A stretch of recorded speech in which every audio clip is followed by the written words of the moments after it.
gracias por vuestra presencia, bienvenido al Ateneo. Vamos a continuar con los seminarios que tengo programados para este curso, que los tengo programados de forma ordenada y metódica. Y bueno, pues vamos a ir cubriendo una serie de etapas. Al final creo que podremos llegar al final y veremos la interpretación actual que se hace en los... ¿Que se hace o que tú haces? No, que yo no hago, ¿no? La interpretación nueva, que no es nueva, porque ya en el año 27 ya empezó a alumbrar ese tipo de interpretación, pero que se olvidó. Hemos estado sufriendo la interpretación de partículas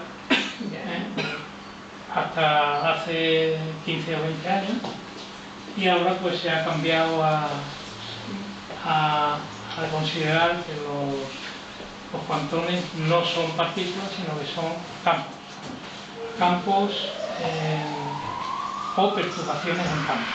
De manera que perturbaciones en campos. De manera que el electrón no es una partícula, con la cantidad de problemas que tiene el ser partícula, sobre todo para su interpretación luego, porque aparecen paradojas de todo tipo, empezando por la de onda, corpúsculo, el efecto túnel, la no localidad, en fin, un montón de cuestiones que son paradójicas y que por la consideración de los entes microscópicos como partículas, pues no se pueden resolver. Entonces, la nueva interpretación utiliza el concepto de campo y ya es más fácil interpretar pues el principio de superposición de ondas, es más fácil interpretar la no localidad, es más fácil interpretar el relacionamiento de las partículas, o sea, de los entes microscópicos, etcétera, etcétera. Este aquí quiere yo. Anda, se Nos de vemos y eso no es. Ah, Nos atacan por la espalda. ¿Él? ¿Era qué? ¿Él? Es el teléfono de... Sí. Ah, de la casa. Bueno, ¿cuánta tiene, Bueno, entonces el primer seminario hemos dado un primer paso, que ha sido recorrer desde el punto de vista científico la producción de todos aquellos autores que al final han llegado a facilitarle a Bohr la propuesta de su modelo. De manera que Bohr, en el año 1913, utilizando ya una corriente que se había empezado a producir desde el año 1905 con el artículo de Einstein sobre el efecto fotoeléctrico, en donde utiliza el concepto de Planck que había propuesto en 1900, pues ya Bohr consigue hacer estable el modelo atómico del átomo, de manera que cuantiza el momento angular, y entonces ya su átomo se puede decir que es más estable, su átomo de hidrógeno. Más estable en el sentido de que al cuantizar el momento angular, pues ya para que el electrón del hidrógeno pase de unos niveles a otros, pues se necesitan pequeños paquetes de energía, y simplemente introduce de forma ad hoc la constante de Planck, que venía ya, había de hecho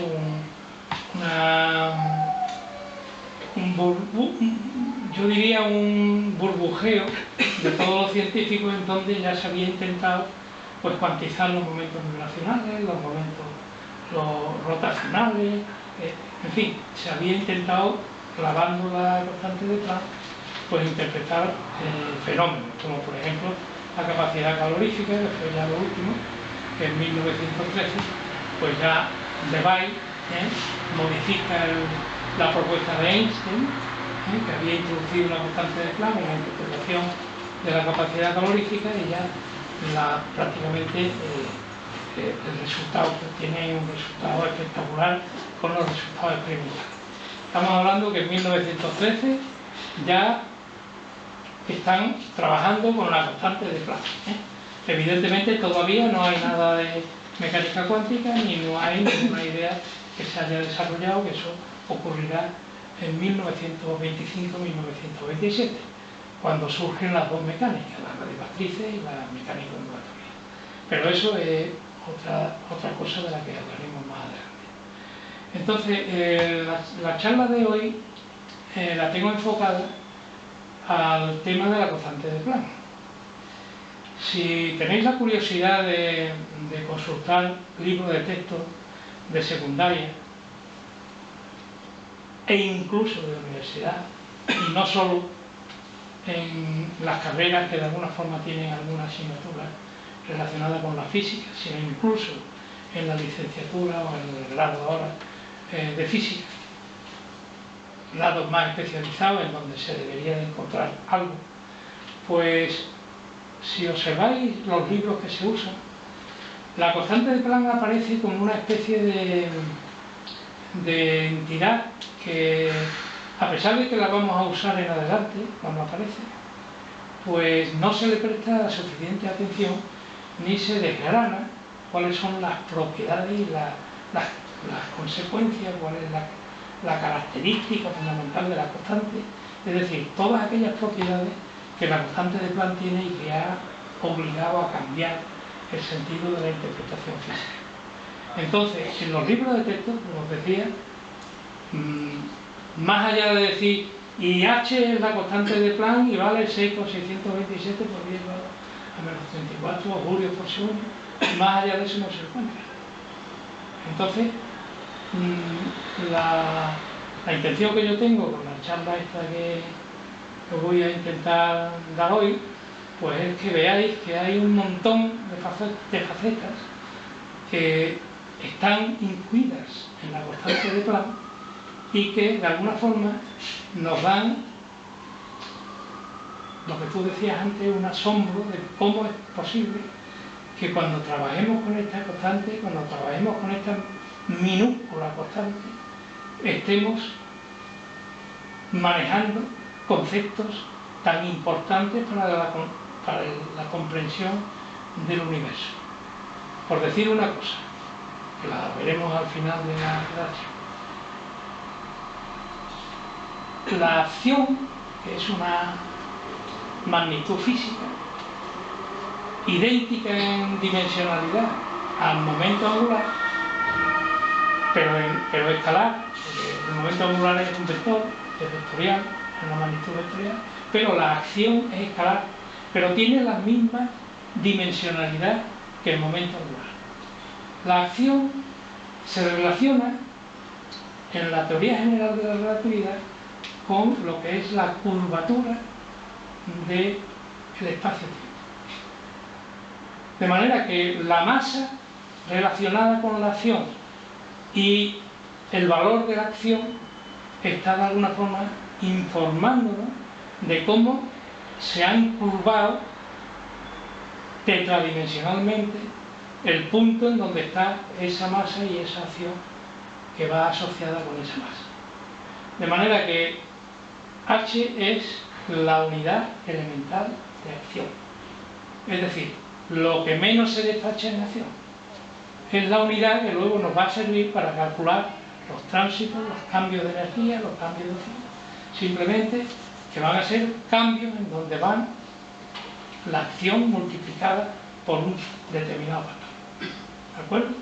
Entonces, esa es una de las interpretaciones que tiene la acción. Donde haya masa hay acción. Donde hay acción hay curvatura espaciotemporal. Luego hay otras cuestiones que también están muy relacionadas con la constante de Planck que vamos a ver. Bueno, me vais a permitir un paréntesis matemático, que no os voy a marear mucho con las matemáticas, pero un paréntesis matemático porque luego lo voy a tener que utilizar más adelante. Entonces voy a hacerlo de forma sencilla y simple.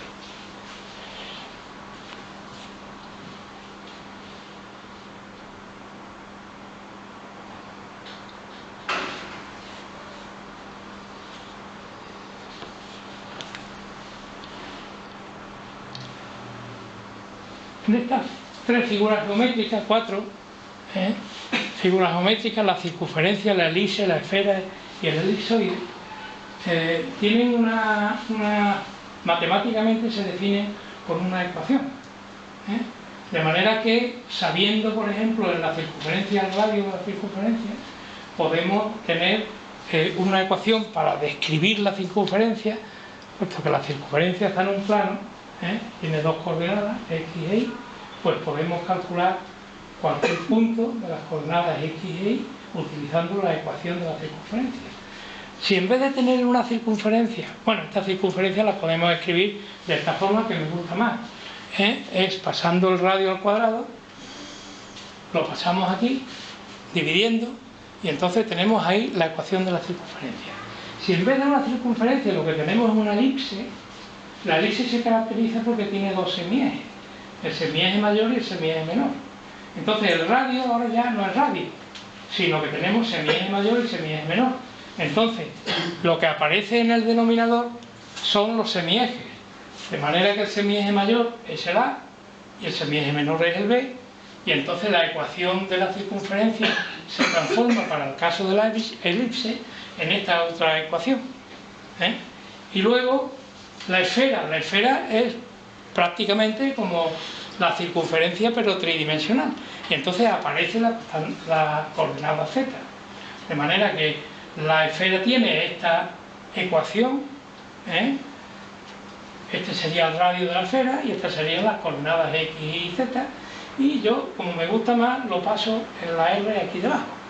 Entonces, si en vez de tener una esfera, lo que tengo es un elipsoide, que tiene tres dimensiones, pues ahora el radio se desaparece y lo que aparece es los semiejes, el mayor, el menor y el otro. ¿De acuerdo?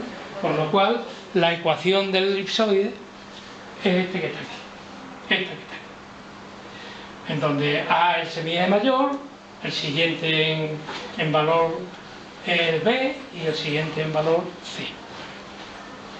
Bueno, esto me interesa porque luego cuando hablemos de la constante de Planck voy a necesitar utilizar la ecuación de la elipse,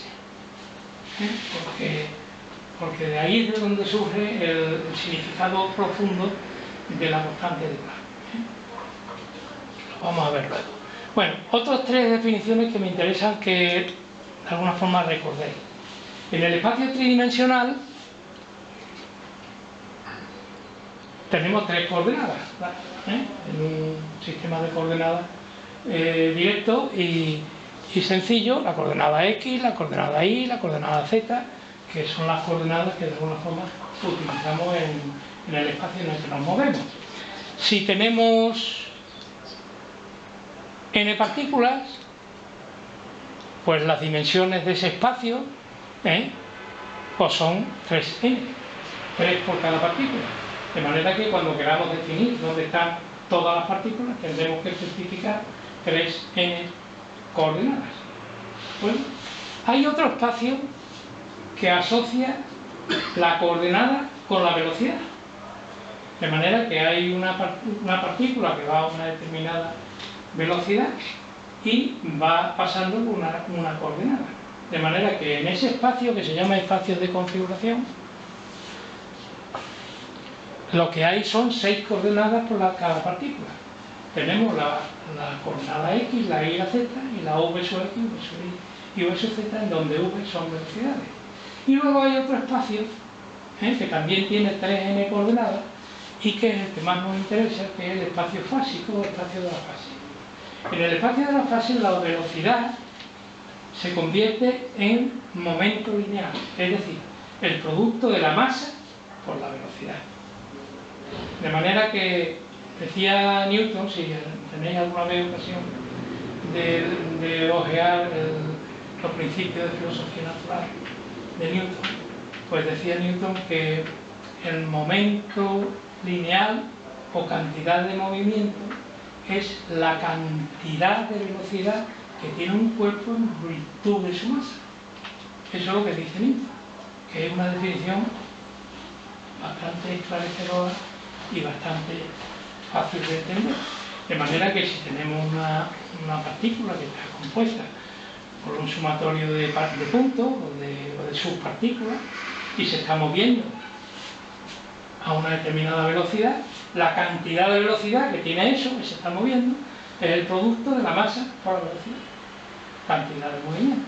Entonces el espacio fásico es un espacio en donde también tiene 3n coordenadas, pero en lugar de aparecer la velocidad solo, aparece el producto de la masa por la velocidad, ¿vale? De manera que con esa definición yo creo que ya no necesitamos más. Ya cuando lleguemos ya veréis por qué las he sacado a relucir ahora.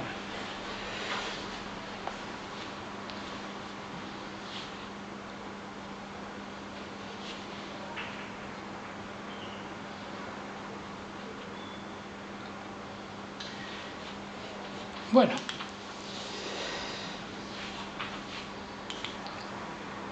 eso es una peonza, ¿de acuerdo? Una peonza que mientras no haya una perturbación, una resistencia o algo que impida o que consiga que pierda energía, que pierda acción, pues está rotando de forma conservativa, ¿eh? No cambia, sigue la peonza rotando. Ahora, si de alguna forma introducimos un rozamiento, introducimos una perturbación en la peonza, pues la peonza pierde acción, pierde momento angular y al final termina cayendo y quedándose quieta, pero sigue siendo una peonza, ¿de acuerdo? Es decir, que no ha cambiado su naturaleza. Peonza era, peonza es en reposo. Con los entes cuánticos, esa propiedad no existe, porque si un electrón pierde su spin, ya deja de ser un electrón, pasa a ser otra cosa, pasa a ser otra partícula. Lo mismo le pasa a los protones o a los átomos, incluso cuando se puede obtener también el spin, de manera que es una propiedad intrínseca del ente microscópico. Si tiene un medio de H, esa partícula que es un electrón, por ejemplo, y siempre lo tiene, si lo pierde, ya no es un electrón, puede ser un fotón. Cambia de naturaleza. Propiedad verdaderamente interesante. Entonces, ¿en qué consiste el momento angular? El momento angular, voy a hacer una imagen para que lo entendáis, vamos, para que yo pueda expresarme lo suficientemente bien. Si yo cojo la peonza hasta que esté en reposo, una vez que la he cogido rotando, pues el trabajo que he realizado por el espacio, la energía por el espacio, la energía por el tiempo, es acción y es igual al momento angular que tenía. Ya os he dicho que el momento angular es un vector y la acción es un escalar. Un escalar, es decir, es un número, 25, valor de la acción, 30, mientras que si dices velocidad de este cuerpo, 50 de módulo, y luego en esta dirección y en otra dirección. Tienes que definir las otras tres componentes. Pero la dimensionalidad de las dos magnitudes es la misma.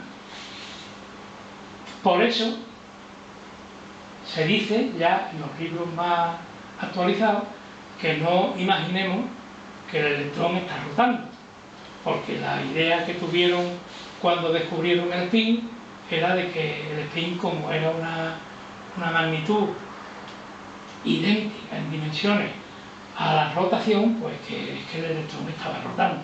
Claro, hay muchos problemas en esa imagen, porque el electrón en principio no tiene eje sobre el que rotar.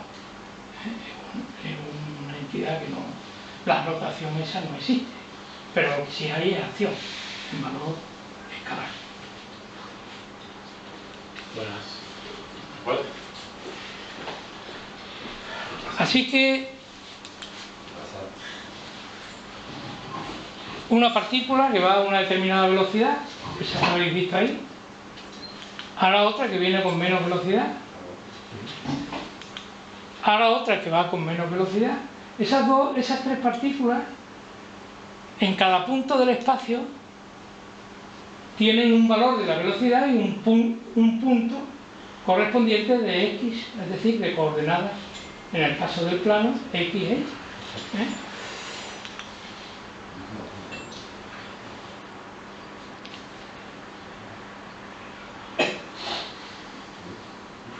No os asustéis de estos barbarismos, porque son muy fáciles, ¿no? Aquí lo único que digo es que la masa de esas partículas, por su velocidad, y le pongo una flechita arriba, que no es que la haya tirado un indio, le pongo una flechita arriba, porque es un vector, que quiere decir que va a tener un módulo y va a tener tres componentes. De manera que el momento lineal, es decir, la cantidad de movimiento, es la suma de la velocidad por todos los trozos de masa que están en esa partícula. De manera que el sumatorio de m sub i por v, como v es un vector, pues lo pongo ahí explícito con sus tres componentes, y eso es la cantidad de movimiento, que se representa por p. Y le pongo arriba una flechita porque es un vector que tiene tres componentes.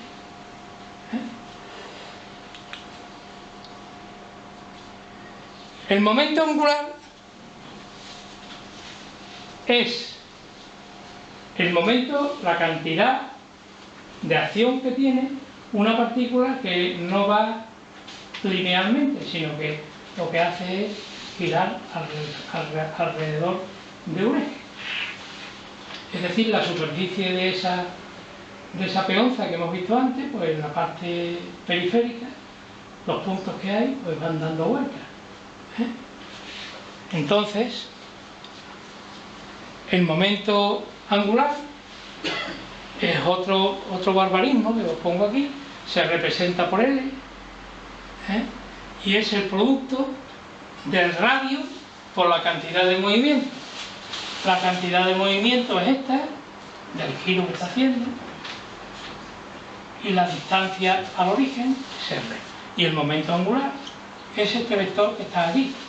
Como veis, es un vector que sale perpendicular al plano que forma R y P. Bueno. El momento angular es una cantidad vectorial que caracteriza las propiedades de inercia de un cuerpo que gira. ¿Vale? Esa es la definición del momento angular.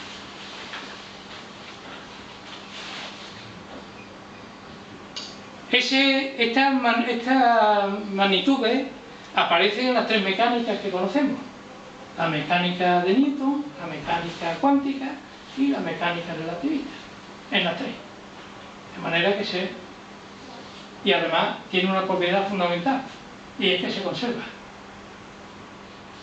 Es decir, que si hay un choque de partículas y tal, que tienen cada una su momento angular, al final el resultado tiene que ser otra cosa, con muchas cosas, si se han roto, en donde el momento angular de cada una de ellas sumado es igual a lo que había al principio. Esa es la conservación del momento angular. Bueno, ya estoy terminando las expresiones. Bien, pues aquí tenemos la peonza girando. Ahí tenemos lo que podría ser una partícula subatómica o una partícula microscópica en rotación, que la pongo así porque no tiene eje. No hay eje definido, no hay una dirección preferente, de manera que está en rotación. Quizás nos debamos de quedar con la idea de que la acción, como es un escalar, pues está afectando a toda la partícula en función de su masa, pero que de rotar, ahí no rota nada.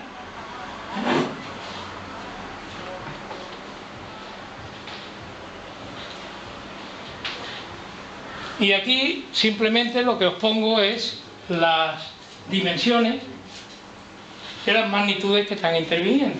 La energía tiene unas dimensiones de masa por espacio al cuadrado por tiempo a la menos 2.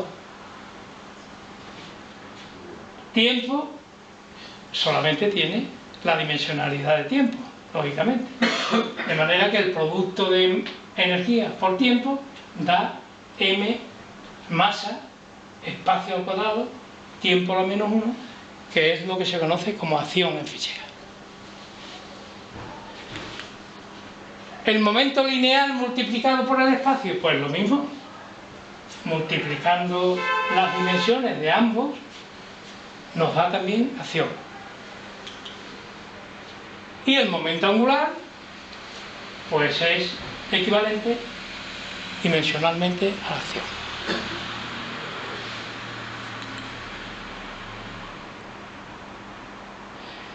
Significado de la acción: cantidad de energía, que es la capacidad de realizar un trabajo, cantidad de energía por tiempo. Curiosidades que os voy a adelantar. ¿Y qué? Perdón que te interrumpa. ¿Y qué unidad de tiempo? 3 segundos. Claro. Lo que pasa es que la dimensión se expresa por t mayor cuando va a hacer el análisis dimensional ¿Y la masa del ramo? La masa del ramo. Claro, el ramo, o depende del sistema en el que esté, o el kilo, pero las normales, ¿no? Eso son expresiones generales, las dimensiones son expresiones generales. Bueno, curiosidad: cada ente o partícula microscópica posee una acción característica. Ya os he dicho que si la pierde, deja de ser vera. Cuando la acción cambia, cambia la naturaleza de la partícula. En un proceso dinámico entre partículas, la acción se conserva.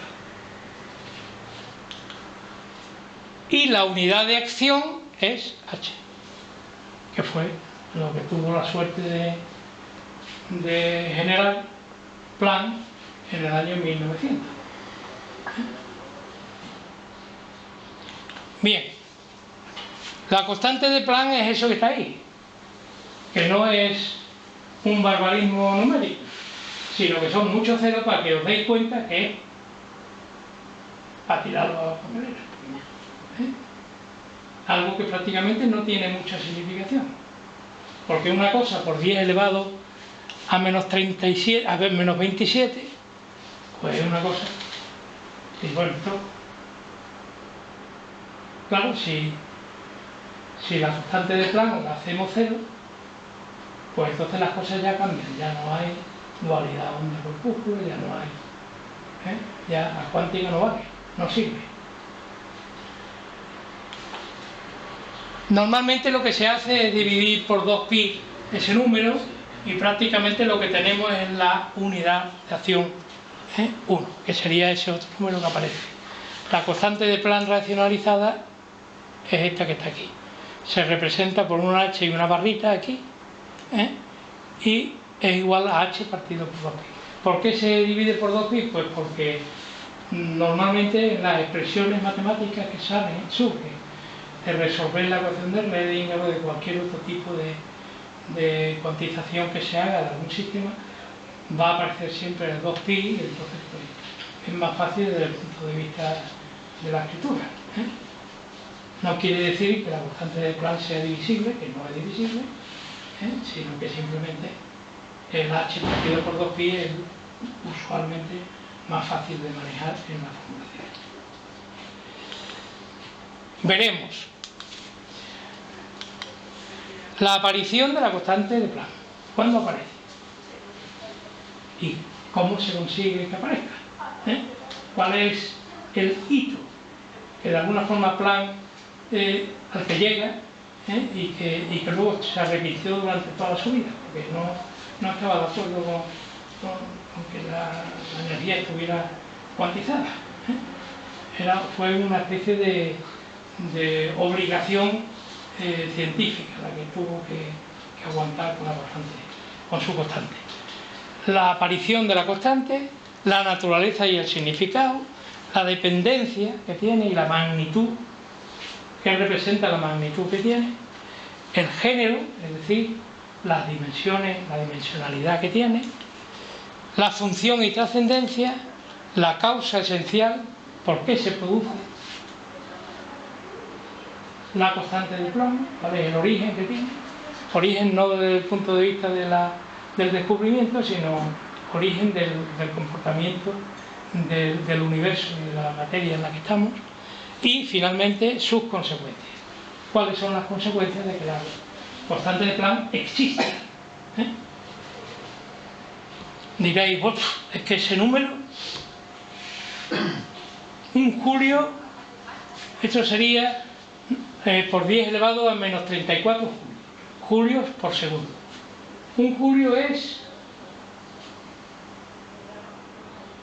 levantar un paquete de mantequilla, un metro. Eso sería un julio. De manera que eso prácticamente es nada, el julio prácticamente es nada. Si encima lo tenemos que multiplicar por 10 elevado a menos 34, pues muchísimo, prácticamente nada.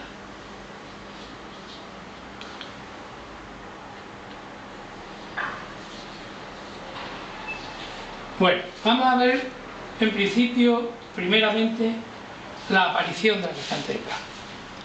Esto lo voy a hacer muy fácil y muy sencillo. Esta es la curva que resulta para las radiaciones que se desprenden por un cuerpo caliente a una determinada temperatura. Tenéis aquí varias temperaturas: 3000 Kelvin, 4000 Kelvin, 5000 Kelvin, 6000 Kelvin. Entonces aquí abajo lo que hay es longitud de onda desde 0 hasta 3 en nanómetros, y en ordenadas lo que tenemos es la intensidad de la radiación que se está produciendo. Entonces, por ejemplo, a 300 grados Kelvin, lo que está emitiendo un cuerpo, pues está representado por esta curvita que hay aquí, en donde el máximo aparece aquí, en esta zona, para un determinado valor de la longitud de onda. Si calentamos ese cuerpo un poquito más, con el microondas o con lo que sea, pues entonces, y lo calentamos, por ejemplo, a 4000 Kelvin, pues entonces la curva que lo representa es esta de aquí, y así sucesivamente para el resto de curvas. Esto que está aquí está señalando la zona del espectro visible, el resto no lo vemos. Aquí estaría el infrarrojo y aquí estaría el ultravioleta, ¿vale? Y el espectro visible estaría aquí, desde el rojo hasta el violeta. Entonces, para 6000 Kelvin, el máximo de la radiación que se está emitiendo por el cuerpo estaría, pues, aproximadamente aquí en el amarillo. De manera que podría ser, por ejemplo, en la fragua del herrero, cuando está calentando el hierro en el fogón, pues, cuando el hierro ya se pone incandescente, que lo vemos, ya estamos recibiendo radiaciones con esa longitud de onda, aproximadamente pues del amarillo. Bueno, pues este era un problema que había en el siglo XIX, y que había muchos científicos intentando reproducir esas curvas que ahí han salido en todas sus características. Es decir, no solamente la forma que tiene, sino que además, a medida que aumenta la temperatura, que la longitud de onda máxima pues se vaya desplazando hacia acá, hacia menores longitudes de onda. Esa era la problemática que tenían todos los científicos en esa época.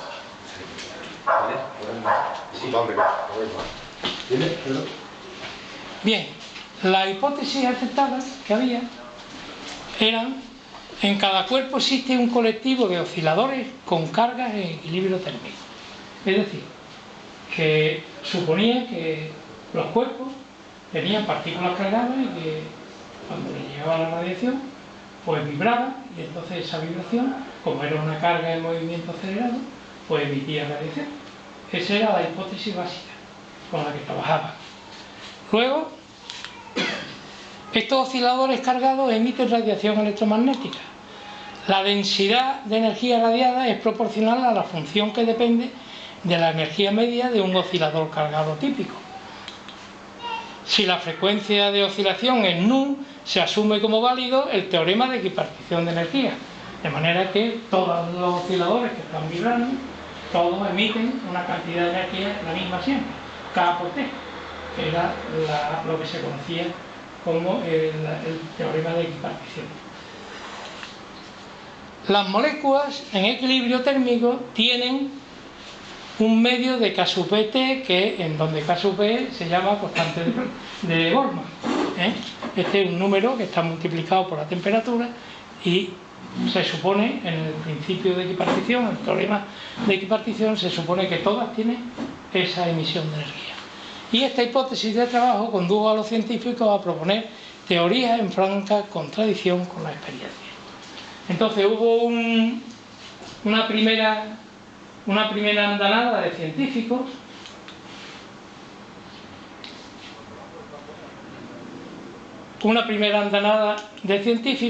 bueno, estos son los científicos que estuvieron trabajando sobre este tema.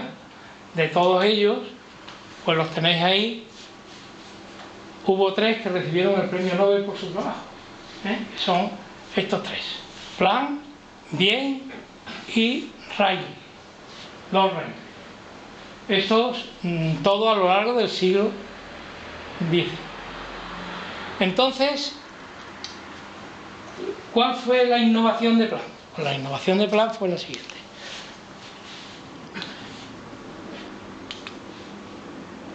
Primero, existía una fórmula que había propuesto Wien, que recibió el premio Nobel, que decía que la intensidad de la radiación era proporcional a la longitud de onda, la menos 5, y a una función que no expresó, que no dejó explícita, es decir, que no puso la forma analítica de la función, pero que en función del material que estaba usando y tal, pues él construía una función que dependía de la longitud de onda y de la temperatura. Esta fórmula que construyó Wien, pues tiene la particularidad de que no se comporta bien cuando lambda crece, es decir, que prácticamente solamente funcionaba en esta zona del espectro de longitudes de onda. Luego hubo otra propuesta, que fue la de Rayleigh-Jeans, que propusieron una fórmula para la intensidad de la radiación muy parecida a la de Wien, solo que expresaron la función como el teorema de equipartición de la energía, que era K por T. De manera que con esta función quisieron interpretar todas esas curvas. Solamente se portaba bien cuando lambda aumenta, es decir, que en esa zona de alta longitud de onda, pues sí se comportaba, pero ya dejaba de comportarse y la curva salía hacia arriba, produciendo lo que se llamaba, o lo que se decía que era, la catástrofe ultravioleta. Está claro que existimos y que el mundo existe y que no hay catástrofe ultravioleta, por consiguiente hay que buscar una solución. ¿Qué es lo que hace Planck? Pues lo que hace Planck es, algunos libros dicen, una interpolación entre una ecuación y otra ecuación, interpolar entre las dos ecuaciones, puesto que una funciona por un lado bien y por la otra por el otro lado, pues vamos a buscar una que funcione también bien en la parte central.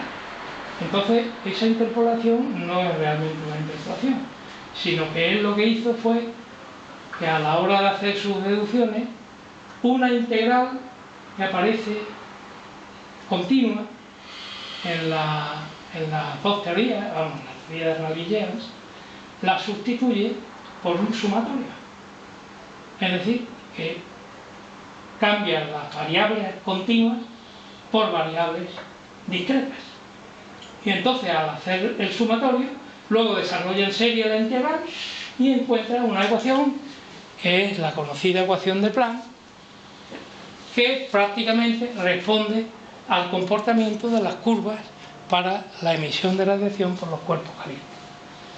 De manera que la ecuación de Planck, como veis, es muy parecida a la de Rayleigh-Jeans, porque tenéis aquí 1 partido por lambda a la quinta, 8 pi lambda, pero se diferencia en este factor que no es el teorema de equipartición, que sería KT, sino que es este. Y aquí aparece la constante de Planck, la constante que es la que le ha permitido hacer la discretización de esa integral que ha hecho. Entonces resulta que esta ecuación se comporta perfectamente.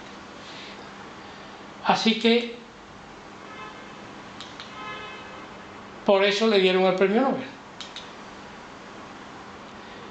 Llega a la conclusión Planck de que la energía es igual al producto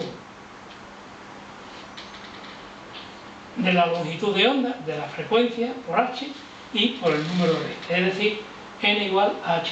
Esa es su expresión final.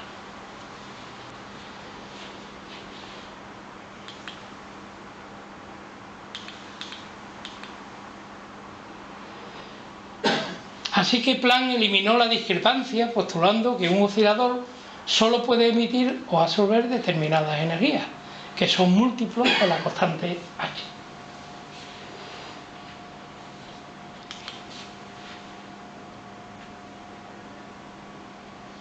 Tiene cara triste, siempre me gusta decirlo, porque ya sabéis que Planck fue una persona un poco amargada, ¿no?, por los acontecimientos que tuvo a lo largo de su vida.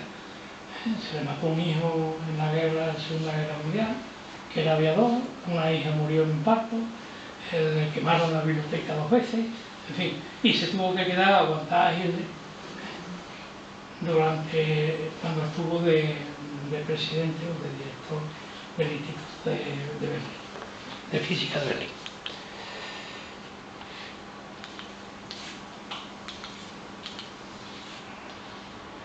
Bueno, sigamos.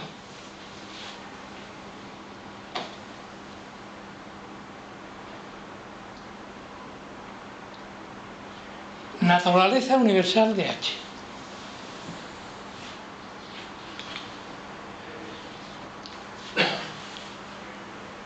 La constante H es una cantidad física invariable, esencial, implicada en la descripción de leyes de la naturaleza. Conocemos 5 constantes, que seguro que os habéis topado en alguna ocasión con ellas. La velocidad de la luz en el vacío, la constante de gravitación universal que introduce Newton para homogeneizar la ecuación sobre la fuerza entre las masas, de manera que la fuerza es igual a masa por masa partido por r², pero si veis las dimensiones que hay son dimensiones que no coinciden. Entonces, para que la fórmula sea correcta y sea homogénea, pues necesita introducir una constante que tiene las unidades al revés y tal, una en el denominador y otra en el numerador, para que la ecuación pues sea aceptable, sea bien formulada, ¿eh? La constante de gravitación universal, que tiene este valor. La constante de Planck, unidad de acción. La E, la carga del electrón, en coulombos, y la constante de Boltzmann. Esas son 5 constantes que están actualmente incrustadas en la física y que, bueno, unas aparecen en unas formulaciones y otras aparecen en otras. La generalidad de C, G, H, E y K sub B es lo que nos hace decir que son constantes universales. Pues aunque son magnitudes que podrían tomar un número infinito de valores, siempre tienen el mismo valor. sea cual sea su contexto o teoría en la que aparecen implicadas. De manera que si una constante aparece en la teoría cuántica de campos y también aparece en la teoría de Newton, si apareciera, pues siempre tiene el mismo valor, siempre tiene las mismas dimensiones. No hay cambios. Es decir, no dependen de referenciales. Algunas de estas constantes universales podemos llamarlas constantes físicas, en tanto que suelen aparecer en expresiones matemáticas como constantes de proporcionalidad. En el caso este de la energía, aquí, pues la constante H aparece como una constante de proporcionalidad, teniendo un valor que es el que hemos dicho. El significado físico de H es circunstancial y su valor numérico va siempre acompañado de su determinación dimensional. Energía por tiempo. Es decir, la energía que tengo que desarrollar durante un determinado tiempo para que la peonza se pare. Lo cual implica una relación directa e implícita con ciertas magnitudes físicas. Se dice que la constante de Planck vale 6,627 por 10 elevado a menos 34 julios por segundo, con lo cual se concreta que tiene la dimensión de acción. Pero con ello no se quiere decir que tal acción esté asociada a una clase concreta de partículas o entidad física, como ocurre en el caso de la constante C, por ejemplo, que designa la velocidad de la luz. La mecánica newtoniana no contiene ninguna constante. Contiene la mecánica, la fórmula de Newton para la interacción entre las masas, pues sí, pero eso no es la mecánica newtoniana. La teoría newtoniana de la gravitación contiene G. G es el tensor de acción. ¿Vale? Aparece en la expresión del campo gravitatorio que desarrolla Einstein en su teoría general de la relatividad. G. La mecánica cuántica solo H, solo utiliza H.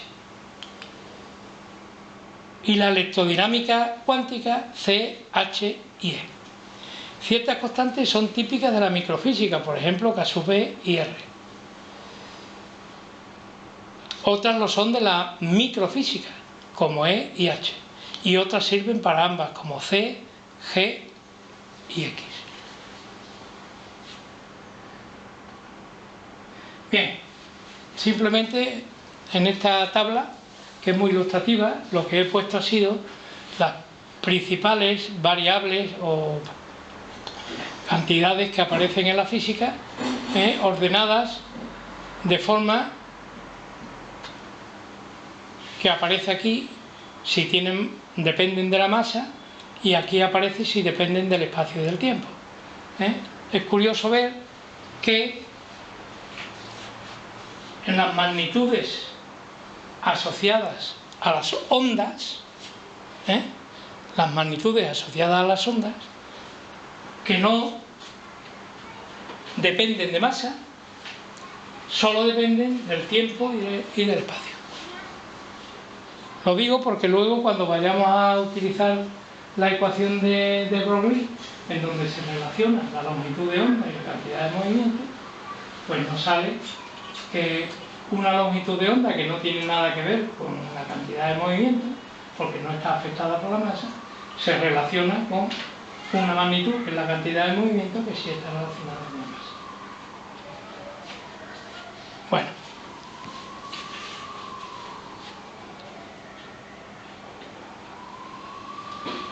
Significado último de H.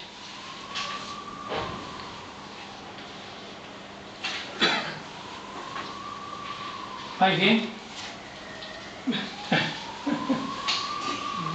¿No? ¿Cómo? La saturación puede cristalizar. ¿Cómo? Que la saturación puede cristalizar. Ah, sí. Estoy viendo que hoy no te estamos haciendo preguntas, ¿no? Ni me estamos interrumpiendo ni nada. Tú a lo tuyo. Podéis interrumpirme a lo que veáis. Sí, ya, pero es que no podemos. No, ¿por qué? Indiscutible. Vamos por el buen camino. El lenguaje, El lenguaje. El concepto. acción y cambio. Ah. A nivel del lenguaje es otra cosa, es otra dimensión. Bueno, pues significado último de H. Esto es muy importante porque normalmente no se encuentra en ningún sitio. A la hora de buscar la información sobre el significado de H, pues aquí es donde voy a utilizar el concepto de espacio-fase. Porque sale la constante de Planck sale de forma directa, utilizando el movimiento de un oscilador, utilizando el espacio fásico para el oscilador y viendo cómo esa elipse que aparece en el espacio fásico, pues el área de esa elipse está cuantizada en múltiplos de H. Bueno, ahí tenéis una carga vibratoria, que es lo que suponían los físicos, que tenían todos los cuerpos, que se está moviendo, sujeta por un resorte aquí en el centro. Entonces se supone que no hay rozamiento, por consiguiente estará moviéndose de forma continua, sin pararse. Y si dibujamos la cantidad de movimiento que tiene ese resorte moviéndose y la posición que tiene, nos encontramos con que aparece una elipse. De manera que podemos poner aquí el valor de la cantidad de movimiento y aquí el valor de la coordenada, con lo cual nos va a salir una elipse. Esa elipse es una elipse en el espacio fásico, el espacio de las fases.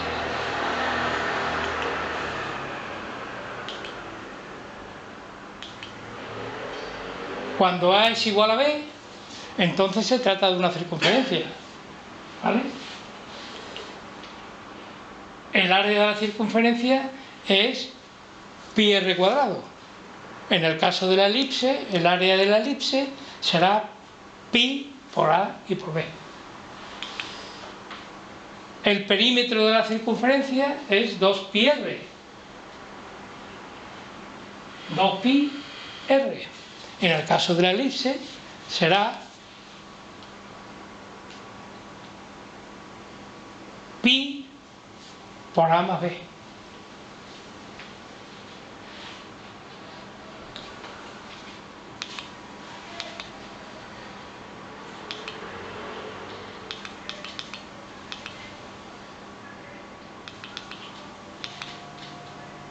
Bueno, la energía que tiene el oscilador, el vibrador, es igual a una energía, a la suma de dos energías.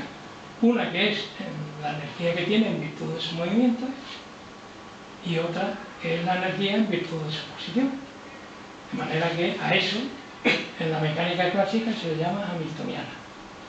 De manera que la energía del oscilador es la energía cinética más la energía potencial, que son los dos términos que tiene la hamiltoniana. Energía cinética más potencial.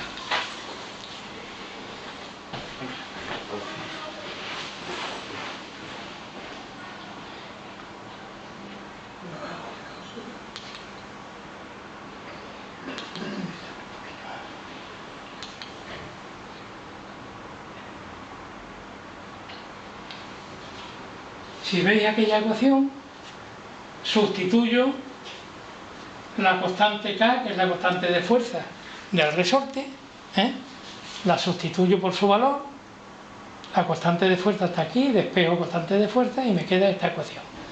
O bien, me queda esta otra.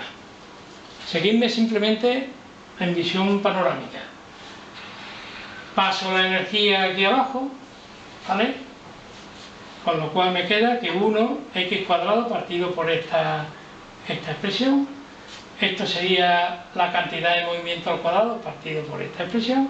Y eso tiene la forma de una elipse, en donde este sería el semieje mayor y este sería el semieje menor. De manera que esto sería a cuadrado y esto sería b cuadrado, que sería la ecuación de la elipse. ¿Quiere decir esto? Que la ecuación de la elipse, que describe el movimiento de la imagen del oscilador armónico en el espacio fásico, es esta. Semieje mayor, semieje menor, y ahora lo que quiero calcular es el área que tiene la elipse, utilizando estas variables. De manera que multiplico A por B y por pi, sustituyo los valores de A y de B, que son estos dos, y me queda E mayúscula partido por nu. De manera que el área de la elipse es igual a la energía partido por nu. De manera que la energía es igual al área multiplicado por nu. De manera que si despejo la energía, me queda que la energía del oscilador es igual a S por nu. Es decir, el área que está describiendo en el espacio de la fase la partícula, el oscilador, multiplicado por la frecuencia. Admitiendo que existe un área elemental indivisible en el espacio fásico, representada por H, es decir, que S es igual a n veces por H, se llega a la expresión de Planck asumida como postulado. E igual a NH nu, en donde n puede valer 1, 2, 3, 4, y ahí tenemos la primera elipse, que es esa de ahí, tenemos la segunda elipse, que es esa de ahí, y así sucesivamente. De manera que ese oscilador va a estar evolucionando en el espacio de la fase, describiendo distintas elipses que tienen un área y que para pasar de un área a la otra necesariamente tiene que absorber o emitir una cantidad de área que está relacionada con la constante de Planck. ¿Vale?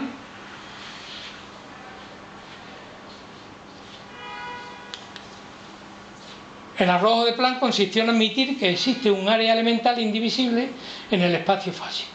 Es decir, que el área de la figura que describe la imagen del oscilador en el espacio de la fase solo puede tener valores que sean múltiplos enteros de H, y por tanto se llega a la expresión E igual a NH nu.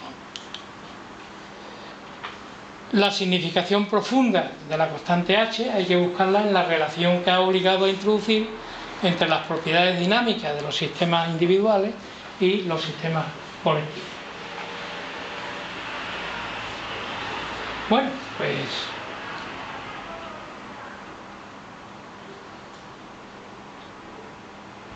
dependencia.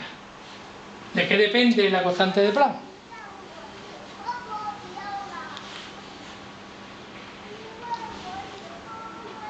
Se expresa en julios por segundo.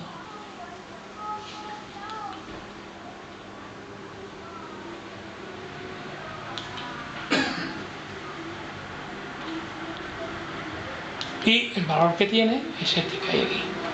La acción es una cantidad escalar cuyo contenido dimensional es idéntico al que tiene la cantidad vectorial momento angular.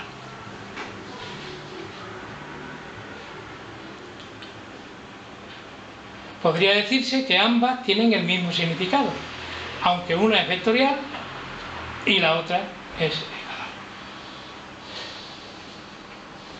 Yo creo que apreciáis qué significación tiene que una cosa sea escalar y la otra sea vectorial, ¿no? Lo explicaste al principio. ¿Qué? Que lo explicaste al principio.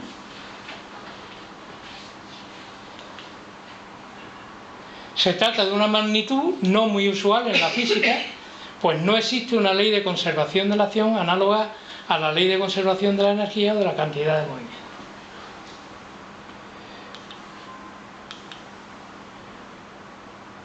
Según su definición, el momento angular equivale a la cantidad total de velocidad desarrollada a lo largo de un espacio recorrido. Si para cada punto de ese espacio recorrido, 2πr, el cuerpo de masa m presenta una cantidad de movimiento igual a mv, en ausencia de campos externos, la cantidad de movimiento total en el recorrido es proporcional a la energía que posee el cuerpo durante el intervalo temporal en el que realiza el mencionado recorrido.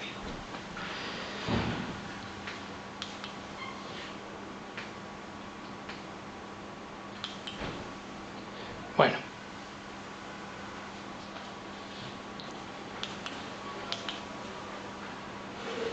la equivalencia entre el momento angular y la acción aparece con más claridad cuando se explica la propiedad spin de las entidades elementales particulares. Tened en cuenta que en el caso de las partículas microscópicas el spin no tiene sentido porque no tiene eje de rotación. Por eso he puesto esas tres imágenes ahí, en donde no hay posibilidad de definir un eje de rotación. El spin es una propiedad local mecanocuántica de los cuantones, cuya significación se asocia a un momento angular propio o intrínseco, que al mismo tiempo se cuantifica en términos discretos de acción.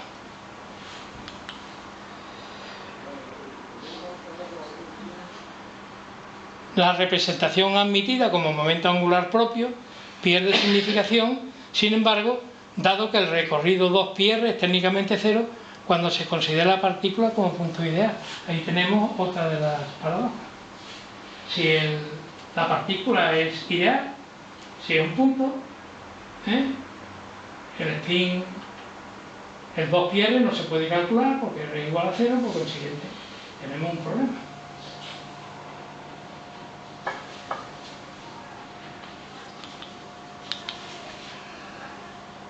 La acción tiene una propiedad particularmente interesante que comparte, entre otras cosas, con la entropía. Aquí aparece otra faceta interesante, sí, con la entropía. Una acción constante es siempre absolutamente constante para cualquier observador en el espacio y en el tiempo. Lo anterior se traduce en que la acción es una invariante tetradimensional, cuya pertinencia y significado pleno solo puede encontrarse al considerarla en el continuo espacio-tiempo. En mecánica relativista, donde siempre se sustituye espacio por espacio-tiempo, una determinada región no debe tomarse como un simple volumen, sino como un volumen que dura un tiempo. La consecuencia es que, dada la densidad, una pequeña región, en el nuevo sentido, contiene no una pequeña masa simplemente, sino una pequeña masa multiplicada por un pequeño tiempo, es decir, una pequeña cantidad de acción.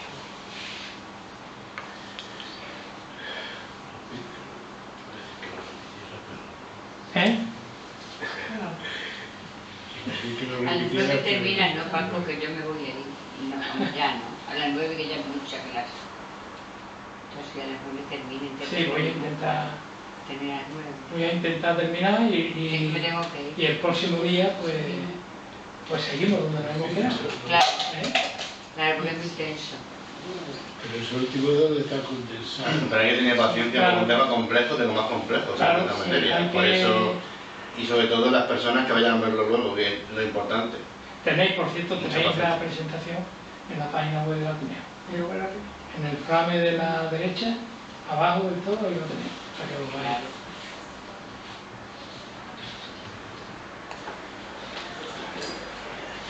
La acción está íntimamente ligada, representa a la curvatura del universo en el espacio-tiempo, originada por la presencia de masa. H es la unidad elemental de acción, es decir, de curvatura. Cada vez que hablemos de curvatura, tenemos que utilizar la acción. De hecho, en la ecuación de campo de Einstein, que aparece la G, que ya os he mencionado antes, ese tensor G es un tensor en donde todos sus elementos son acción. Y por eso esa parte de la ecuación de campo está relacionada con la curvatura que tiene el universo y las gráficas esas que aparecen por ahí de cuando hay una masa que se forma una especie de curvatura alrededor de la masa, y como explica lógicamente, utilizando este concepto, la gravitación, en que pues la curvatura es lo que está relacionado con la masa y que aparece en el tensor G.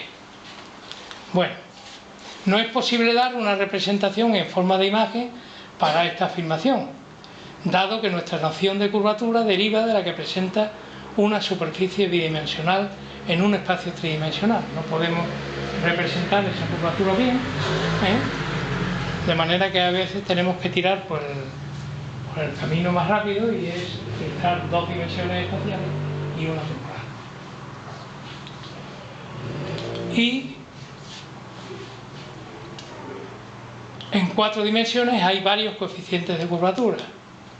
Estos coeficientes vienen expresados en la teoría de la relatividad general mediante el tensor G, que representa la curvatura espaciotemporal por excelencia y es un invariante. Este es el tensor G, que está relacionado luego con la energía que aparece en el otro lado de la ecuación. Esta sería la ecuación de campo de Einstein.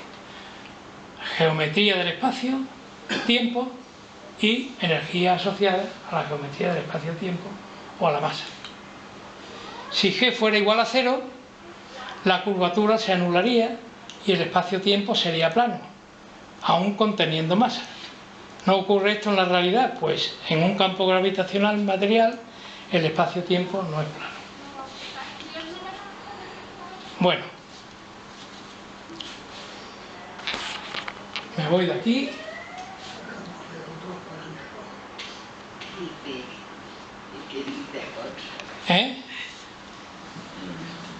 Bueno, si queréis lo veamos. Pasamos a las consecuencias. ¿Pasamos aquí? A las consecuencias. Pasamos, hombre. No, no se puede, porque... Yo creo que no, hay cosas ahí. Tú sigue. Sí, no, yo no quiero pensar. Termina la... Vamos a hacer un inciso. Si a alguien le pesa esto, yo le invito que, si no, que actualmente le pregunte en privado, pero la idea de esta conferencia, sobre todo, es la persona que no está aquí. Claro. Yo le invito, por favor, ya sé que es difícil, esta persona está haciendo un sobreesfuerzo que inclusive a la persona avanzada de la universidad le cuesta. Por eso pido mucha comprensión a todos los que están implicados, por favor. Pero Nosotros somos un adepto, unos negados. Esto es un inciso, ¿no? Eso nos está grabando, Tiene ¿no? razón, Hombre, nosotros somos asiduos, Paco, no nos tienes que decir que si no tenemos que... No, lo conocemos hace muchísimos años y venimos a todas sus charlas. Nos guste más o nos guste Sí, menos. pero quien vea esto está quedando mal diseñado. Voy a venderlo a él, porque estáis parando todo el rato y estáis haciendo estos comentarios. Solo es comentarlo, ya está, no digo más. Sí, Hacer lo que queráis. tienes razón. Hacer lo que queráis, yo pues me da igual. Por mí yo termino de tener casa, ¿vale? Lo que queda, ¿no? Claro.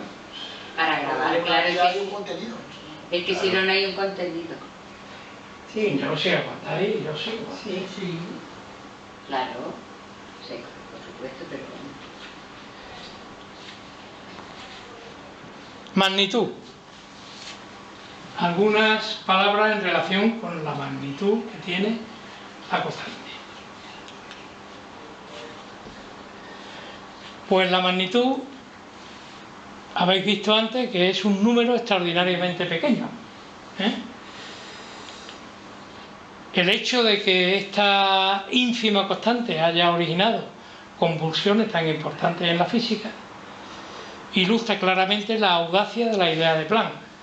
Claro, esto en física, pero la constante de Planck ya ha abordado otras materias, es decir, se ha metido, ya se ha inmerso en la biología, en la geología, es decir, en todas las ciencias que están relacionadas con la física. De manera que yo creo que se le presta poco atención a la constante de la que se le debería de prestar.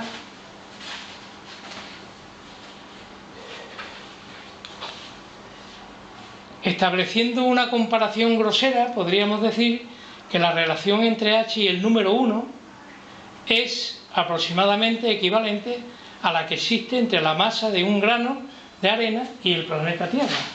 Es decir, esa es la relación que hay entre H y 1, el valor de 1. Los saltos en los intercambios energéticos son pues sumamente minúsculos, por lo cual nosotros en nuestra vida ordinaria no los vemos, no los sentimos, no los percibimos, no los conocemos.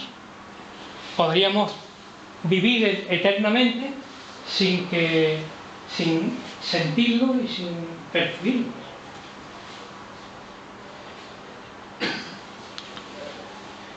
Los fenómenos que observamos en nuestro mundo macroscópico ponen siempre en juego la enorme cantidad de cuantos.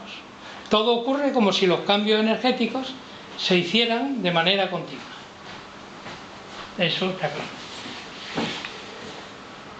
Debido al pequeño valor de H, los acontecimientos individuales con su aspecto discontinuo cuántico desaparecen, enmascarándose en el aspecto continuo del fenómeno global, el único accesible a nuestros sentidos. Tal situación desaparece y la continuidad se quiebra cuando tratamos de estudiar sistemas y fenómenos microscópicos en donde H alcanza un valor significativo en su magnitud relativa. De hecho, cuando hay cambios en la constante, cuando hay cambios de energía que son de pocos valores de H nu, es decir, cuando hay cambios de acción de poca magnitud, hay que utilizar la mecánica cuántica. Y cuando no, pues podemos pasar la mecánica cuántica y utilizar la mecánica de Newton. De manera que incluso lo que pasa es que hay algunos procesos y algunos sistemas que son macroscópicos que es necesario utilizar la mecánica cuántica porque los cambios que se producen están relacionados, por ejemplo, los procesos de no localidad o los procesos de entrelazamiento. Cuando hay, por ejemplo, pues un par de partículas que están entrelazadas y se separan hasta el infinito. Ahí continúan entrelazadas y hay que utilizar la mecánica cuántica para hacer su estudio. ¿La mecánica relativista sería algo intermedio? No, la mecánica relativista no tiene nada que ver con la mecánica cuántica y la clásica.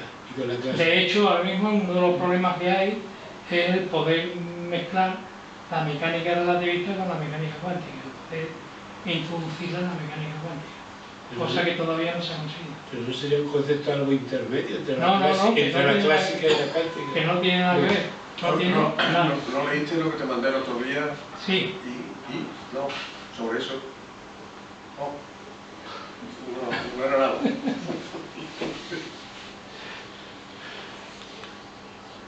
Todo cambiaría si la velocidad c fuera mucho mayor, es decir, llegara a infinito, y h mucho más pequeña. Las leyes de la naturaleza se volverían más simples, obedecerían perfectamente a las ecuaciones de Newton, de Lagrange y de Hamilton, y se acomodarían idealmente a las teorías de Fresnel y de Maxwell. Es decir, que si esas dos constantes tuvieran esos valores, o que si la luz tuviera una velocidad infinita, pues entonces los procesos no podrían tener simultaneidad. Mientras que si h fuera 0, pues entonces no tendríamos el problema de la dualidad onda-corpúsculo. Con una velocidad c luminosa que tendiera a un valor infinito, la distancia... esto ya lo he dicho, ¿no? Sí. Si el valor de h fuera más pequeño, tendiendo a 0, la repartición de la energía se realizaría de un modo continuo y la luz se propagaría en forma de onda. Además, las partículas elementales tendrían en cada instante un lugar y una velocidad exactamente determinados, es decir, que no existiría la aleatoriedad a la hora de hacer las mediciones de los sistemas microscópicos.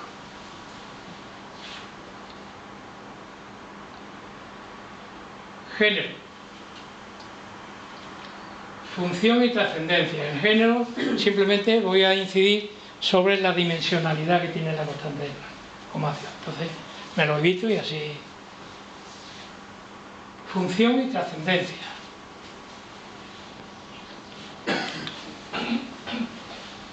causa de la naturaleza extraña de H, su necesaria presencia en la formulación de la física, conduce a conclusiones e interpretaciones que rayan en la paradoja y la contradicción.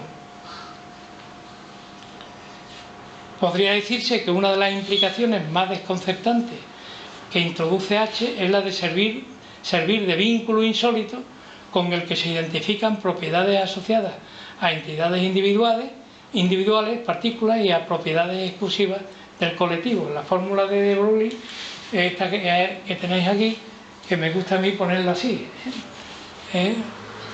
Ortodoxamente, la ecuación de Broglie decía que la longitud de onda era igual a H partido por la cantidad de movimiento.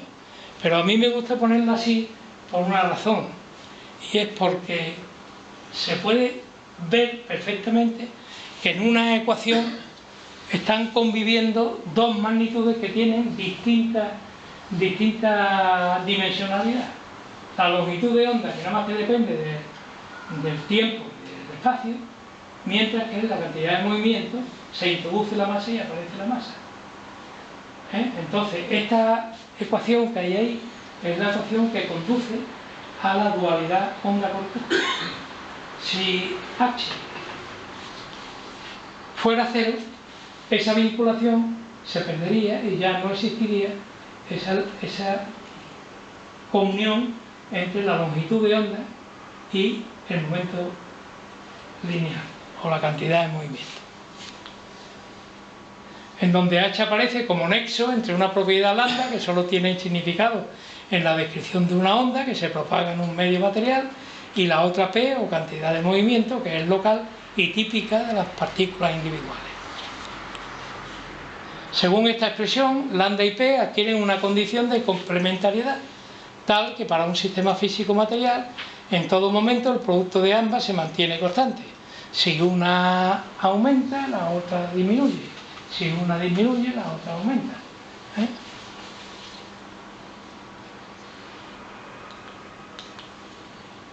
Nuevamente vemos la trascendencia que tiene H, el que no sea igual a cero, correspondiente para los cuantones elementales portadores de masa. Podríamos construir una expresión equivalente para fenómenos tradicionalmente considerados con naturaleza ondulatoria, como la luz o la radiación electromagnética. La dificultad en la interpretación surge cuando intentamos asociar el concepto onda, por ejemplo, una perturbación en un depósito con agua, en la superficie, que lo único que hace es subir y bajar, es decir, vibrar la molécula de agua, y eso compararlo con la unidad o singularidad de una molécula de agua sola.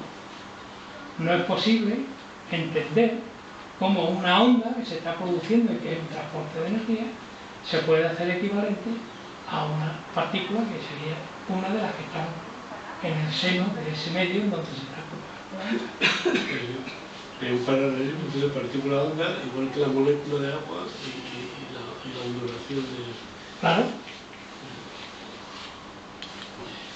Bueno, en el primer caso la energía se propaga tridimensionalmente desde el foco emisor o fuente de la perturbación, y en el segundo la energía propia, masa y potencial y actual cinética se propagan de forma localizada, según una dirección determinada.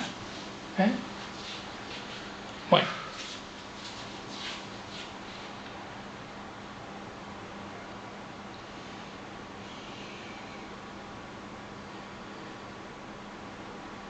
Estamos ya llegando al final.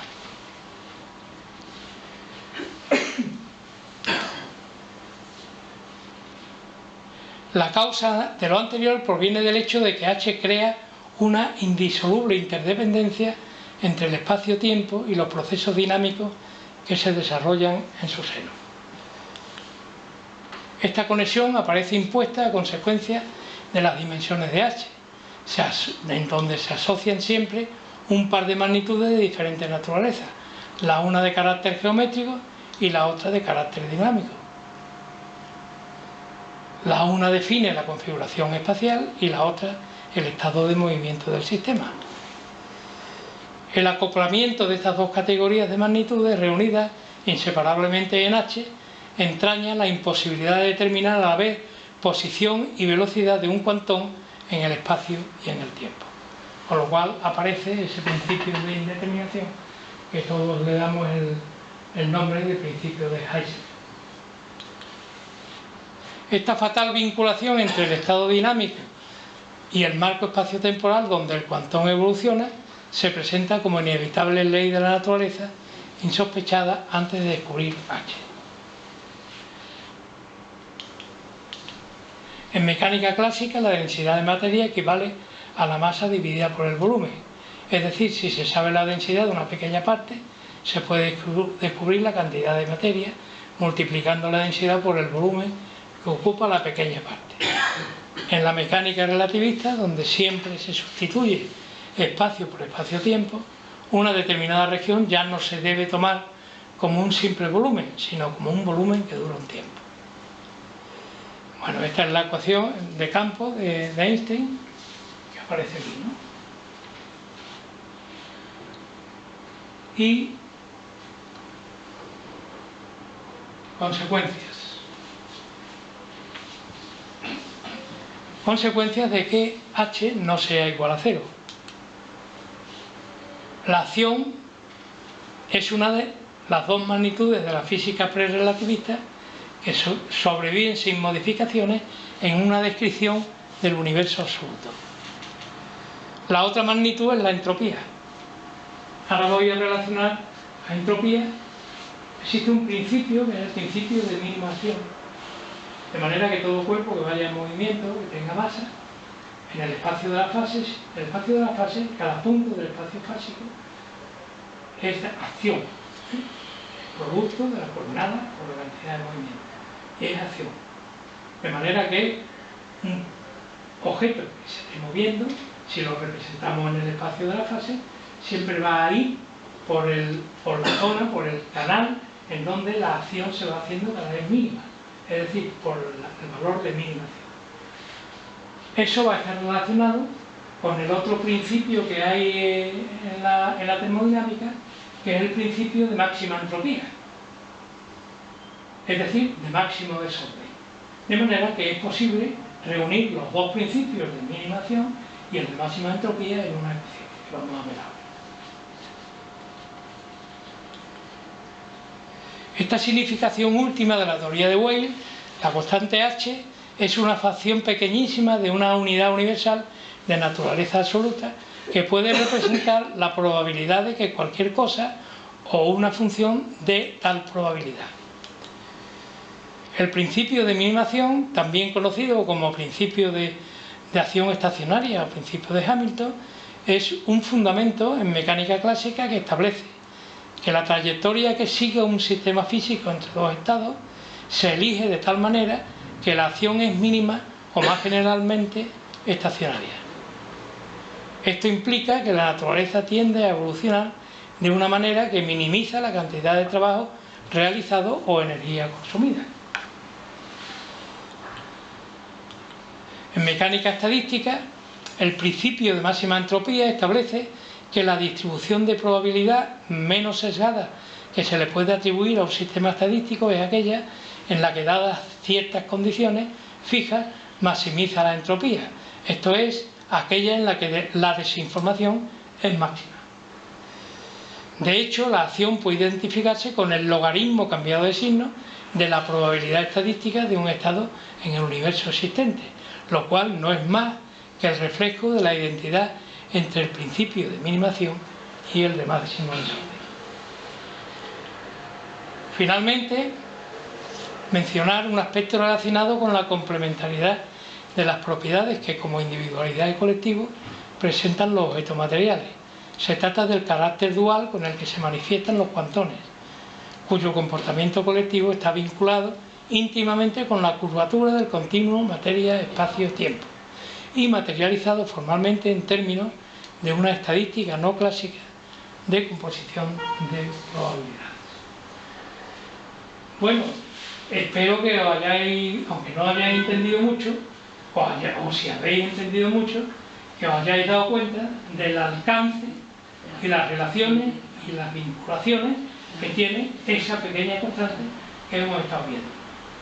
Porque se puede abordar cualquiera de los caminos y cualquiera de las cuestiones que yo he ido nombrando y he ido sacando para desarrollar una parte de una teoría o de una subteoría o de una hipótesis basándonos en la significación que tiene la constante de Planck. Sí. El final, curvatura del continuo materia-espacio-tiempo. Sí. Yo tengo entendido que la materia al fin y al cabo es una energía supercondensada o algo así. Entonces, que quizás si se pusiera continua energía, lo digo porque el concepto de materia, repito, no se puede estar equivocado, quiero que me corrijas o me rectifique. La materia al fin y al cabo es una especie de energía supercondensada. Sí. ¿No?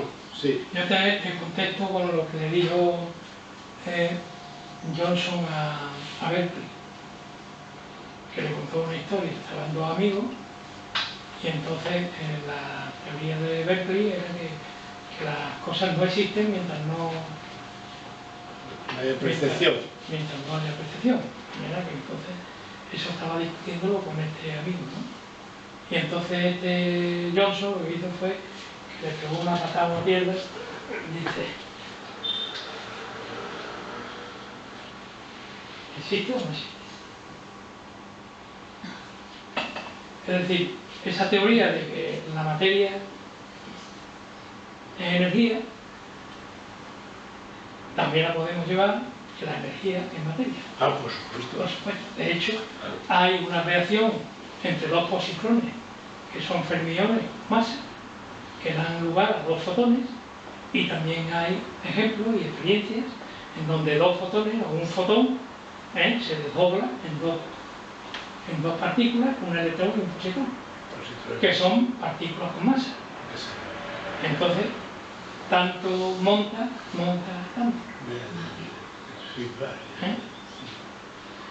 Y otra cuestión, me aclares, infinitésimo el concepto, ahora mismo no caigo, lo digo por la constante.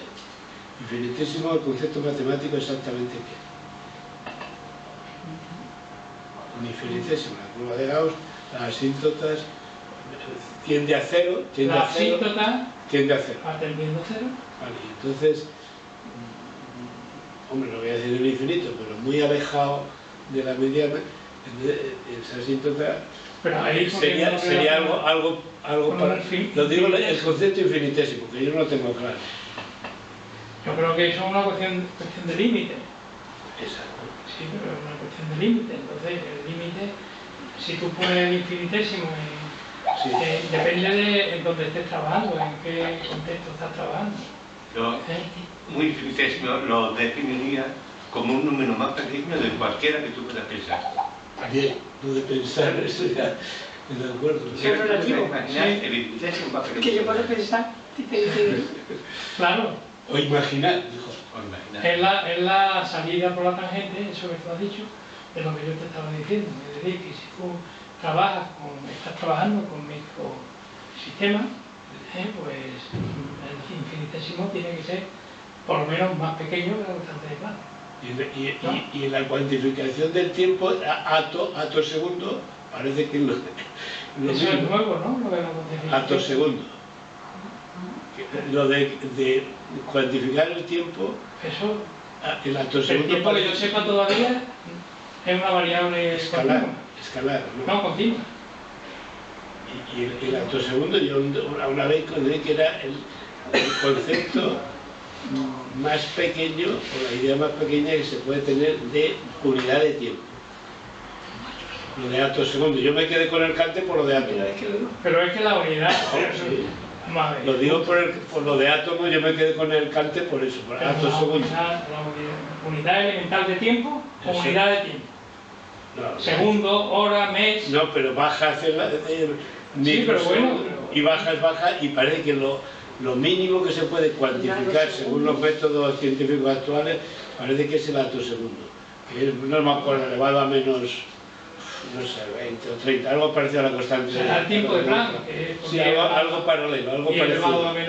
Pero yo me quedé con la unidad por lo que, como igual que átomo, con lo indivisible y tal, pues me quedé con lo de atosegundos que eran milisegundos, tal, y lo último, que era algo parecido a eso, elevado a menos 30 o algo así. Sí, depende de que podamos cuantificarlo, variará Sí, con sí. el tiempo. Sí, no, pero también por los radios, esto pues, yo que sé de quién se está para O por el esperanto. tiempo. O por el esperanto.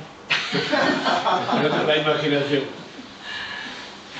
Bueno, Oye, pues nada. Sí. ¿cuál era la fórmula que relacionaba la entropía con la constante de Planck que dijiste que le iba a poner? Sí, me parece que no la No la has puesto, ¿no? no la he puesto porque me la he saltado, ¿sabes? Espérate. A ver si está aquí. Te la guardan, ¿eh? ¿Qué? Te la guardan. Sí.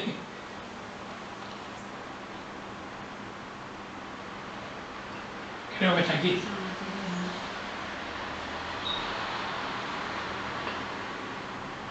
Ah, no.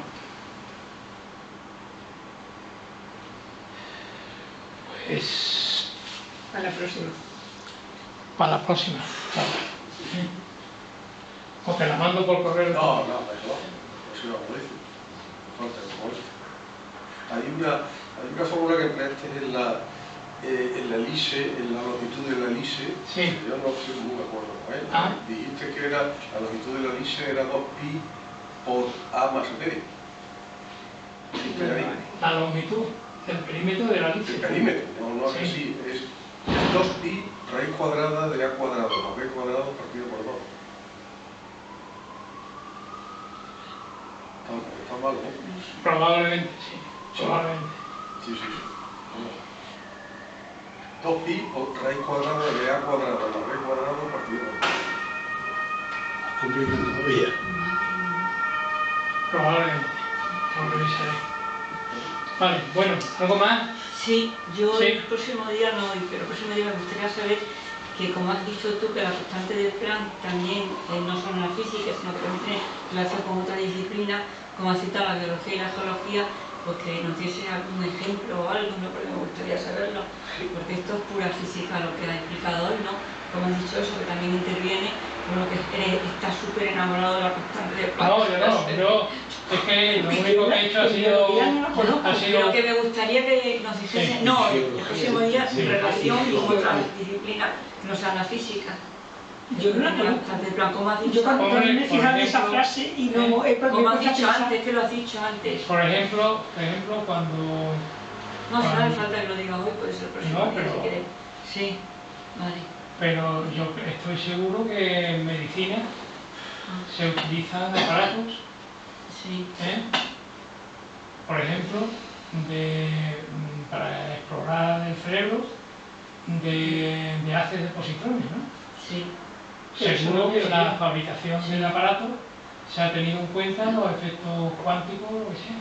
Es decir, la física actualmente que se ha metido en toda la sociedad y en todos los aspectos de la ciencia, pues está en cada ciencia aporta lo que pueda, ¿no? Es decir, en la ciencia, en medicina, no he dicho económica, pero vamos, también creo, porque cuando el economista utiliza un ordenador cuántico o un ordenador, pues también está utilizando el concepto cuantificado, ¿no? Pero eso esforzar un poquito la máquina, ¿no? Y que eso esforzar un poquito la máquina. Es la interrelación de todas las disciplinas. Es que yo creo que hay disciplinas En cuanto que Pero tenga están un aparato todas que- interrelacionadas. en donde no se Conocimiento puede, humano. por ejemplo, no se puede introducir en la parte formal de la materia la constante de Planck, pero sí en la parte experimental, ¿no? Digo yo. Es decir, que dices, bueno, pues biología. Es que en biología no hay en bioquímica o en alguna otra Bioquímica. materia que esté relacionada con la física o con la química en donde aparezca la constante de Planck. Pero hay otras que no, porque el que se dedica a estudiar los paros ahí en sus libros de zoología, Bueno, ahí no. pues a lo mejor la trayectoria del pájaro tiene algo que ver. Sí. Por O el ejemplo. estudio del canto, O el estudio o del del canto, saber. de las ondas sonoras. O sea que yo no lo descarto. Ahora Pero no se vamos, que está es- sacando a los es menos- es menos zoólogos, ya son propio, como si fueran ya... Es menos propio encontrarse la constante de Planck en un libro de medicina que en un libro de biología, de algunas especialidades de biología, porque en botánica no pretendo saber, en taxonomía o lo que sea, a lo mejor en bioquímica, a lo mejor en genética, a lo mejor se encuentra la constante de Planck en algún libro. Porque de genética, me imagino que te la habrás encontrado muchas veces. Nunca. Pues Constante más- de plan genética, que yo sé. Nada, o sea, nunca. Sin embargo, no, que Pero no cabe me, duda, pero no cabe estoy duda. hablando de genética, no de Sí, los sí. aparatos que pueda usar para medir Es que está todo, no sé es cuánto. un Es que entonces continuo, es un eso es continuo. forzarlo. Pero no cabe duda, Eso es Está todo forzarlo. interrelacionado. de todas formas, Evidentemente vamos a tenemos tener, otra vamos a muchas tener un cosas. seminario en donde voy a hablar de las medidas macroscópicas y su relación con el dato de Röntgen. Que por cierto, ¿por qué el año eso sí me lo estaba preguntando ahora? ¿Por qué utiliza el término de partículas microscópicas? Como, o sea, me refiero microscópicas porque por decir que son muy pequeñas. No, sí, no. Pero son Yo al ojo humano. tiendo a utilizar el término cuantón. El término cuantón hace referencia a aquellos elementos microscópicos que cumplen con la mecánica cuántica. Microscópico en el sentido que, o sea, Subatómico. ya, pero microscópico significa visible al microscopio y eso no tiene nada que ver. Por eso le estoy diciendo que tú lo utilizas en el sentido de decir que son las partículas. Antes lo he dicho, Pequeño. los cuantones son aquellos en donde los procesos en los que intervienen, los cambios que se producen, son del orden de H o...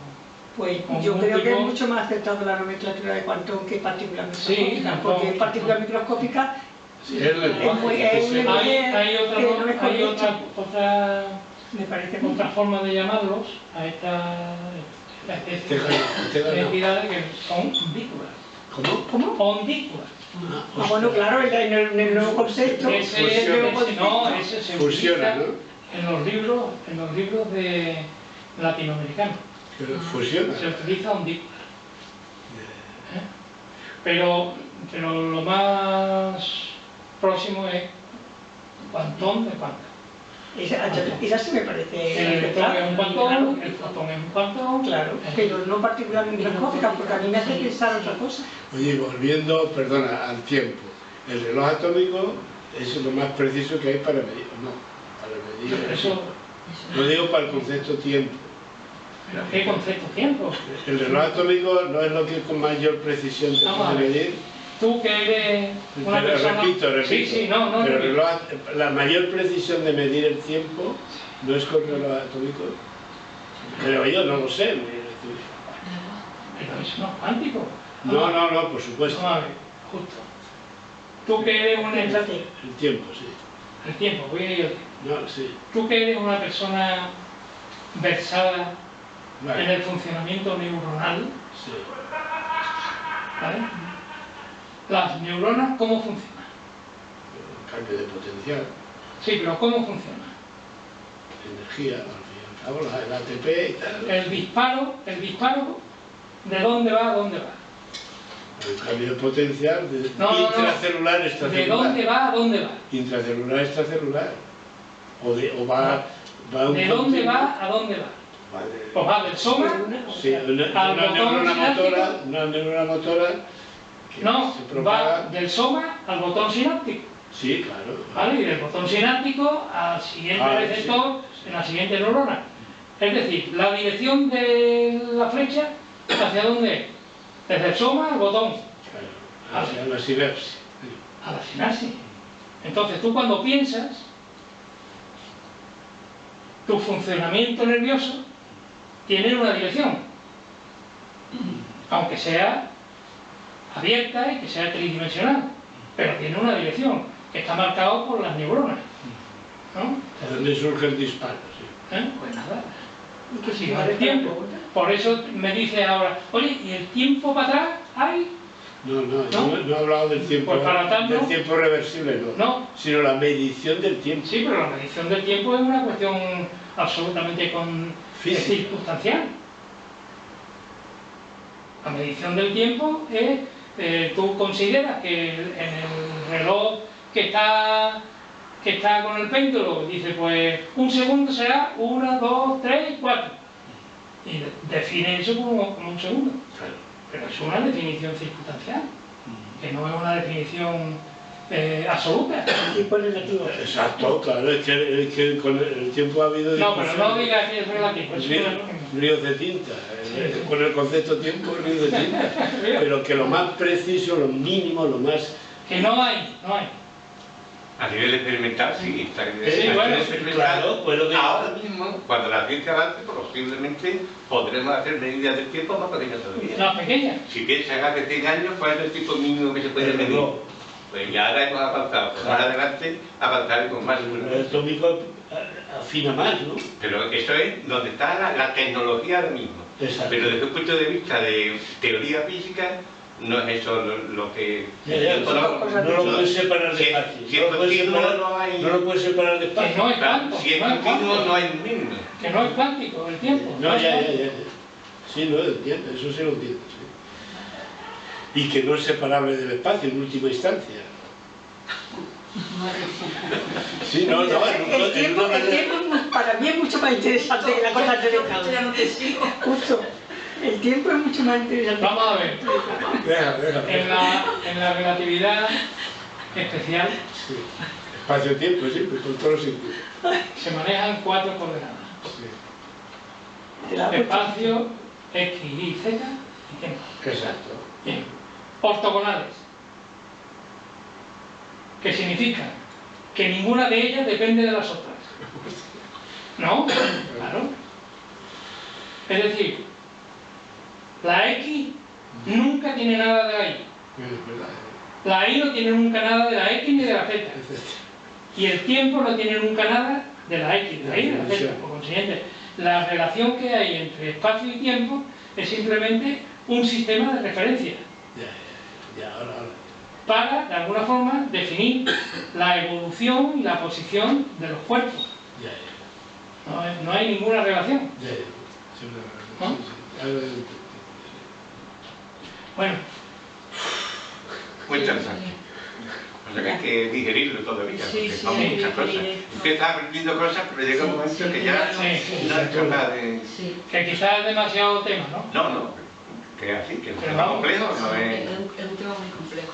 Lo vais a colgar ahí Pero en Está ya colgado. ya está colgado. Toda la posición. Sí, ya están las dos, la del otro día. Pero cuando hablamos de relaciones, tenemos el lenguaje matemático y el lenguaje literario. Por favor.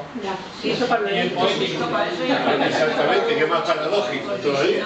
Bueno, nada. A vosotros por aguantarme, porque yo algunas veces he mirado así y digo, una cosa. Que es muy denso.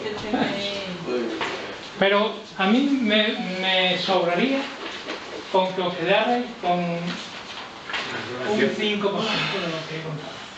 Estadística. Si ahora coges la presentación, la tenéis en una página web, Algunas y la cosas, tienes, algunas cosas. y recuerdas, pues por lo menos...